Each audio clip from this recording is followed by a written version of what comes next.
Last week, if you remember, we began to look at the weapons of our warfare.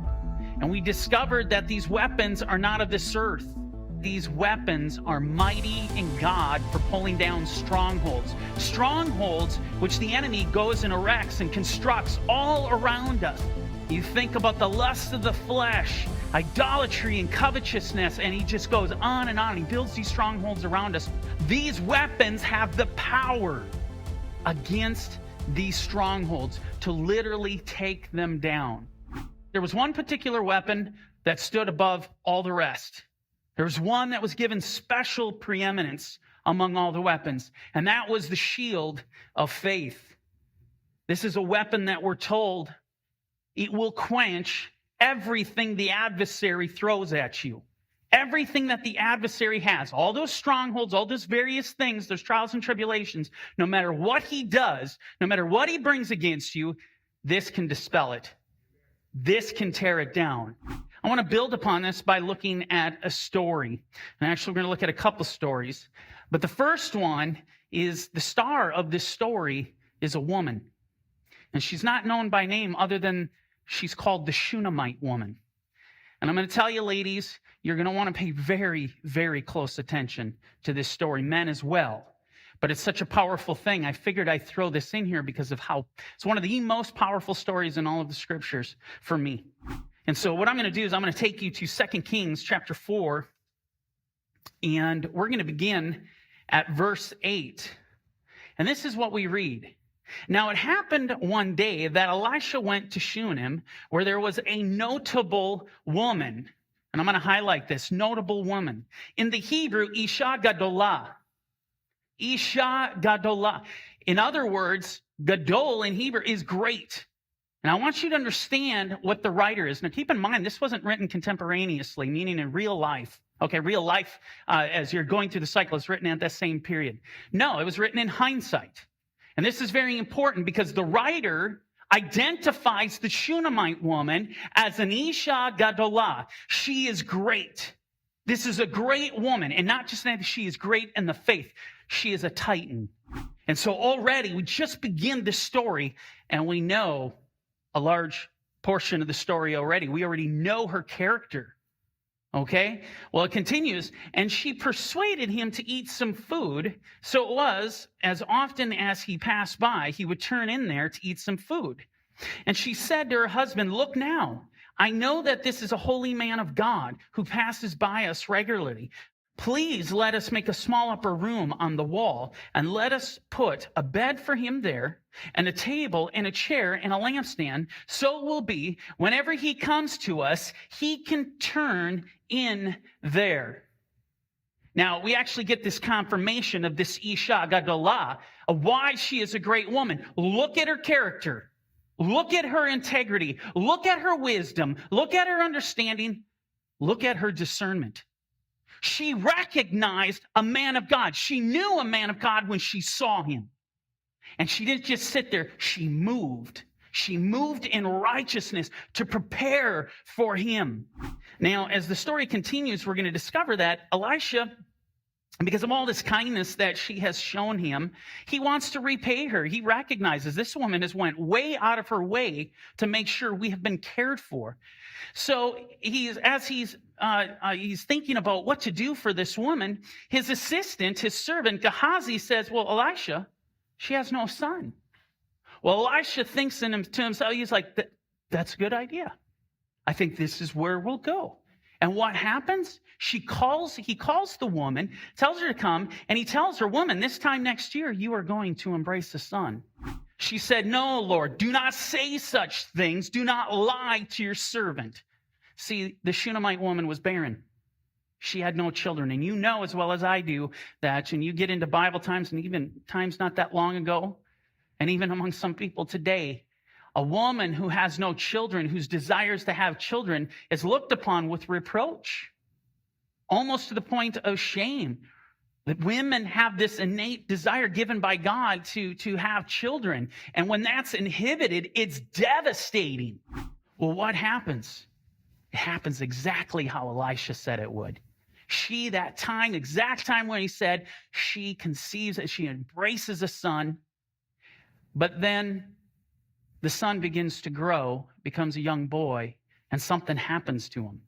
We don't know exactly, the text isn't explicit, but it says as he was with his father, he went to his father and he cries out, "Father, Father, my head, my head."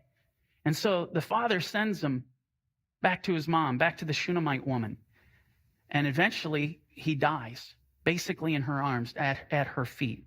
The woman doesn't respond the way you might think she would respond.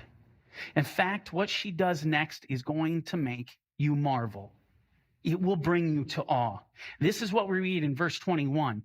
And she went up and laid him on the bed, meaning her dead son, on the bed of the man of God, Elisha, shut the door upon him and went out. Then she called to her husband and said, "Please send me one of the young men and one of the donkeys that I might run to the man of God and come back." So he said, "Why are you going to him today? It is neither the new moon nor the Sabbath." But try to wrap your mind around that. Her son is dead. She knows it. She lays her son on the bed of Elisha, and she goes to her husband. She doesn't tell him. No, she tells him, "I'm going to go to the man of God. Give me a donkey. Send someone with me. I want to go to the man of God." And guess what? The husband knows something's going on. He knows something's going on. Look at what it says here. Why are you going to him today? It's not the Shabbat. It's not the new moon. So he's inquiring. May he even be inquiring, was there something wrong with their son? And maybe, but he doesn't know his son is dead. He's not sure what to make out of this. How does she respond to her husband? She says this, "It is well." Try to get your mind wrapped around that statement. She knows her son is dead. And she tells her husband, not that he's dead, she tells her husband, "It is well. Don't worry about it." He's inquiring. You know, when I read what she does here, it tells me one thing. It tells me what I realized with Job last week. This woman is armed to the teeth. Her hands, you think about her hands, have been trained to know war. She is operating on a completely different level than everyone else. She grabs her shield. You think about what's happening here. She chose to grab the shield of faith and to rise up in battle. And instead of retreating, she advances. Then she saddled the donkey and said to her servant, "Drive and go forward. Do not slacken the pace for me unless I tell you." And so she departed and went to the man of God at Mount Carmel. So it was when the man of God saw her afar off that he said to his servant Gehazi, "Look, the Shunammite woman," verse 26. "Please run now to meet her and say to her, 'Is it well with you? Is it well with your husband? Is it well with the child?'" He, like the husband, knows something's up. So he asks, "Is it okay with your husband? Is your husband okay?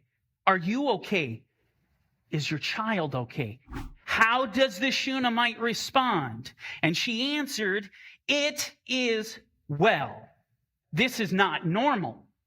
Normal people would say, "Elisha, no, everything's horrible. My life has crumbled before me. I'm in pain and in sorrow. My son is gone." She doesn't say that. She has lifted her shield of faith. You think about Proverbs 18:21. Life and death is in the power of the tongue. And she spoke these words, not just to speak them, because they sound right and it sounds really faithful, so I'm going to say them. She said it as well because she believed it. There is a difference. There's a massive difference. This is a story that we've got to allow to sink deep down into our hearts. When I look at this woman, I see a woman whose faith is greater than her fears. I see a woman whose faith is greater than her trials, greater than her tribulations, greater than her pain and her sorrow. I see a woman whose faith can literally move mountains. You think about it. Her faith can move mountains. Things in her life which look immovable that are presented before her, they're going to crumble into the sea. And verse 27, "Now when she came to the man of God at the hill, she caught him by the feet, but Gehazi came near to push her away. But the man of God said, let her alone, for her soul is in deep distress. This component here brings it to the reality, brings it to the realness of life. He recognizes she is in pain, she is in sorrow. We need to truly appreciate what it took for her to go and say, it is well. You need to see this. She inside is crushed. He goes on, and the Lord has hidden it from me and has not told me. So she said, did I not ask a son of my Lord? Did I not say, do not deceive me? And then he said to Gehazi, get yourself ready and take my staff in your hand and be on your way. If you meet anyone, do not greet him. And if anyone greets you, do not answer him, but lay my staff on the face of the child. Verse 32. When Elisha came into the house, there was the child lying dead on his bed. He went in, therefore, shut the door behind the two of them and prayed to the Lord. What did we talk about last week when we went to James? We talked about that the prayer of faith will save the sick. The prayer of a righteous man availeth much, to where the blind can see, to where the deaf can hear, to where the dead are literally raised. That's the power of the shield of faith. That's the power, what happens when we get together. You understand when Paul says God works all things together for good to those who know and love God. That's the power of unity. That's the power of the body of Mashiach. Amen? Hey there, this is Mike at Corner Fringe Ministries. Thanks for watching our video. If you liked the video or it encouraged you, do us a favor. Hit the like button. Don't forget to hit the share. And if you haven't done so already, please hit the subscribe button. Now, if you want to watch the rest of this video, hit the button here. And if you want to watch the rest of this series, you can check it out here. And don't forget, you can download the Corner Fringe Ministries app today on any of your Play stores. Thanks for joining us at Corner Fringe Ministries.